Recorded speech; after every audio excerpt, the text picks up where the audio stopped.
এতগুলো বছর একই ছাদের নিচে আছি, আমি এই কথাটা শুনে আগে মরে গেলাম না কেন? আমার ঘৃণা লাগতেছে এটা ভাবতে যে তুই আমার স্বামী। তুই কি করে পারলি আমার সাথে এরকম বিশ্বাসঘাতকতা করতে? ভাই, আপনি আমাকে মাফ করে দেবেন।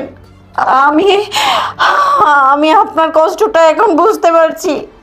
আপনি আমার সাথে যা করেছেন একদম উচিত কাজ করেছেন। আপনি যেটা করতে এসেছেন আমি এখন যেটা ওর সামনে করব, তখন দেখব ওর কেমন লাগে। না না, আমার ভুল হয়ে গেছে, আমাকে মাফ করে দাও। দেখলি, একেই বলে বউ তোকে কত ভালোবাসে। ভাবি, আমি আপনার কাছে ক্ষমা চাই। আপনাকে হাজে বাজে কথা বলেছি, আপনাকে কুপ্রস্তাব দিয়েছি। ভাবি, আমি কেন করেছিলাম জানেন? শুধুমাত্র আপনার চোখ খুলে দেওয়ার জন্য। ভাবি, আপনারা থাকেন, আমি তাহলে গেলাম।